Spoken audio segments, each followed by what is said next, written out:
What's missing in today's leadership?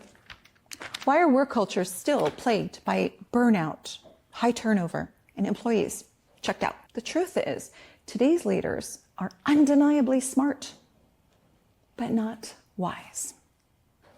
What if I told you that the real solution to toxic work cultures isn't in new age trends, but rather found in ancient wisdoms?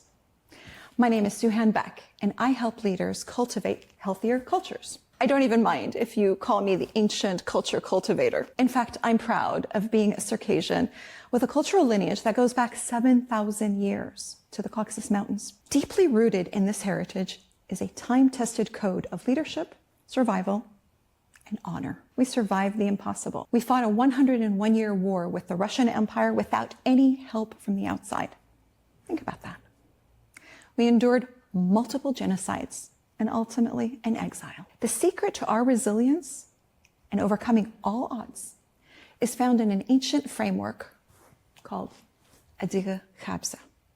In my keynote speeches, I introduce 12 principles from the Adiga Khabsa that can be instilled into modern leadership. These 12 principles take a leader down a path of deep reflection to reconsider their leadership style, making subtle adjustments that make profound changes that ultimately affect their cultures. In my breakout sessions, we roll up our sleeves and dive into a leadership makeover style journey. They receive a journal that they can work on for 12 months, perfecting one principle per month. My presentations are layered with rich audio-visual media. The audience is mesmerized by the costumes and the martial arts dances and the acrobatics on horses and the Amazons and the warriors.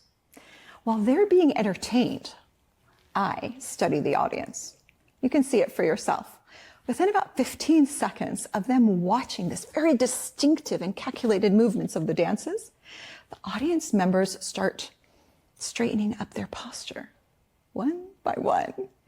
They begin to mirror what they see on screen as the body language of true warriors and leaders. Something even deeper happens in those dances. The most subtle communications occur in spontaneous ways when each dancer gives off subtle indicators but hides their emotions to test the other dancer's intellect and prowess to see if they can read their micro expressions.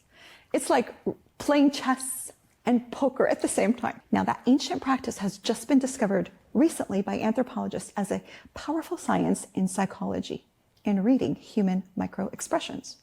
Our survival depended on this playful and intuitive skill. This is a superpower skill for leaders, wise leaders, to pick up on social cues that others miss on their radars. All of this happens even before I go into the first few principles of Adiga Khabsa. Self-control, self-awareness, and reading, engaging others. What is their commitment? What are their loyalties? You breathe loyalty. So by the time I get to each principle, the audience has already subconsciously bought into these concepts that leaders must carry themselves with a higher distinctive level of dignity to earn respect. On the surface, it may look like a history lesson, but this is a one-of-a-kind masterclass in leadership and cultivating a healthier and loyal culture. Long before I step on the stage, I study your organization's culture and how these 12 principles can be applied to that specific industry. I've spent 15 years in corporate executive level of property management and 15 years as an entrepreneur with manufacturing and wholesale and retail. I've lived the American entrepreneurial dream, launching a product from zero, mass retail, from sea to shining sea. I've experienced working in extreme toxic work cultures and cleaning them up. But I also know what it's like to launch a brand from nothing to something. Another principle of Adiga Khabsa is extreme hospitality, to the point where if our arch enemy shows up at our door, the whole family, the entire tribe, are required to genuinely and generously welcome that guest. So when I speak to the hotel and travel industries, introducing that concept of extreme hospitality into their customer service, they wake up to the reality that their first customer that sets foot into their business is actually their employees. Perspective shift, goal. You, the leader, the manager? No, you are the host.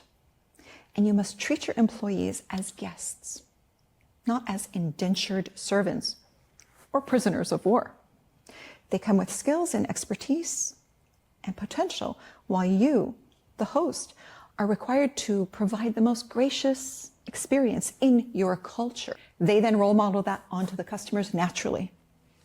There's an ancient proverb for leaders. Take care of your village, your tribe will protect you. It's unfortunate that we are surrounded by some of the most technically savvy leaders, but so many of them fall into that CYA trap. Cover your assets. If you think about it, why? Isn't it a liability? Don't worry.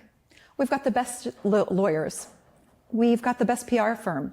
That's what insurance is for. Or maybe we can all shift ourselves to shame and phase that CYA out of our American vernacular by replacing it with COH, Code of Honor. Even after all these years, I still have that fighting spirit of an Amazon warrior. I hereby declare war against that morally offensive concept of CYA. So to my last dying breath, I will be sharing the Code of Honor. Now the only difference is I've exchanged my Circassian dagger for a microphone.